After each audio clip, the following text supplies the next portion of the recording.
یزید حج بیت اللہ کے بعد مدینہ المنورہ آیا اور شراب کی ایک مجلس بپا کی۔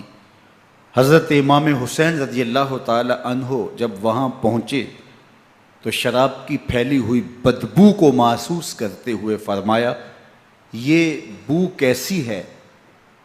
تو نشے میں دھت یزید بولا، یہ شام میں بنتی ہے، اور ایک جام منگوایا اور اس کو پیتے ہوئے دوسرا جام حضرت امام حسین رضی اللہ تعالی عنہ کی طرف بڑھاتے ہوئے کہا، ابا عبداللہ لیجئے۔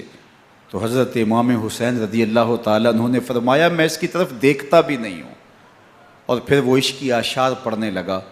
جب یزید کی شراب نوشی کا منظر امام حسین رضی اللہ تعالی عنہ اپنی آنکھوں سے دیکھ چکے تھے تو مجھے بتاؤ یزید کے ہاتھ پہ امام حسین کا پاک ہاتھ کیسے آتا؟ حضرت امام حسین رضی اللہ تعالی عنہ جس ماحول میں پلے تھے، جس ماحول میں پرورش پائی تھی، جس ماحول میں رہے تھے، وہ پاکیزہ اور تقدس مآب ماحول تھا۔ اور یزید کبھی اطراف دمشق میں، کبھی غوطہ میں، کبھی الخضرہ محل میں، اور کبھی کہاں داد عیش دیتا رہا اور لہو و لعب کے اندر مصروف رہا، اور اس کی زندگی ان چیزوں سے عبارت تھی۔ وہ محرمات کو حلال قرار دیتا، شراب نوشی اس کی ہڈیوں میں رچی ہوئی تھی، اور شریعت بیضا کا مذاق اڑایا کرتا۔ اور حسین ابن علی رضی اللہ تعالی عنہ کی دوستیاں جن لوگوں سے تھی وہ عبداللہ ابن عباس تھے، عبداللہ ابن عمر تھے، حضرت عبد الرحمن بن ابو بکر رضی اللہ تعالی عنہ تھے۔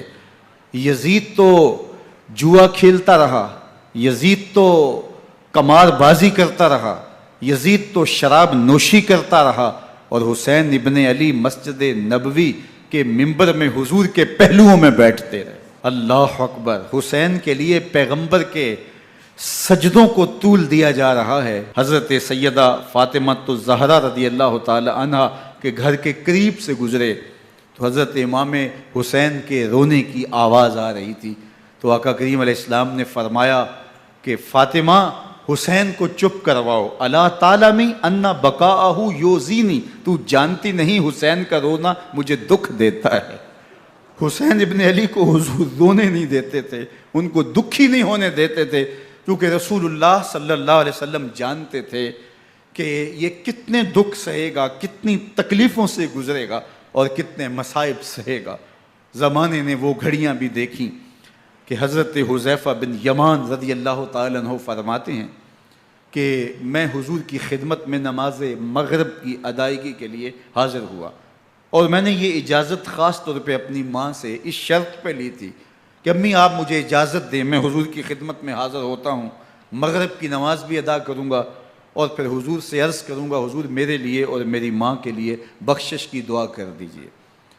ماں نے اس شرط پہ اجازت دے دی اور میں حضور کی خدمت میں آ گیا، نماز مغرب ادا کی، سلام پھرا، لیکن حضور عبادات میں، ذکر میں، نوافل میں ایسے مشغول ہوئے کہ میں آرزو رکھنے کے باوجود بھی عرض نہ کر سکا۔ خیر، نماز عشاء کا وقت ہوا، اذان پکاری گئی، حضور مصلی پہ آئے، نماز پڑھی، سلام پھرا، اور حضور اٹھے اور کاشانہ اقدس کی طرف چل دیے۔ اب میرے دل میں یہ خیال رہ کے آ رہا تھا کہ ماں کو کیا جواب دوں گا، میں تو حضور سے بخشش و مغفرت کی دعا کروا ہی نہیں سکا۔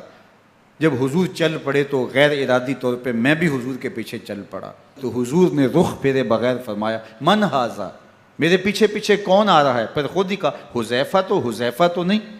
تو میرا دل دھڑک رہا تھا، قلت نعم، میں نے کہا جی جی حضور میں حذیفہ ہوں۔ فرمایا، ما حاجتوں کا غفر اللہ لک ولامک، کیا کام ہے؟ اللہ تجھے بھی بخش دے، تیری ماں کو بھی بخش دے۔ اب جو کام تھا وہ جنبش لب سے پہلے ہی ہو گیا، یہاں تو لفظوں کا سہارا بھی نہیں لینا پڑتا، وہ بند لبوں کی بولیاں بھی سنتے ہیں۔ اقبال بولا ہے، فروغت صبح آثار و دہور، چشم تو بینندائے ما فی الصدور، تیری نظر تو سینوں کے چھپے راز بھی دیکھتی۔ تو کہا، ما حاجتوں کا غفر اللہ لک ولامک، اللہ تجھے بخش دے، تیری ماں کی بھی مغفرت کر دے، کیا کام ہے؟ اب جو کام تھا وہ تو ہو گیا۔ تو میرے حضور نے ارشاد فرمایا حذیفہ سنو، ابھی ابھی ایک فرشتہ آیا ہے جو اس سے قبل دھرتی پر پہلے کبھی نہیں آیا، آج پہلی مرتبہ اللہ سے اجازت لے کے دو کام کرنے آیا ہے۔ ایک تو مجھے سلام کرنے آیا ہے،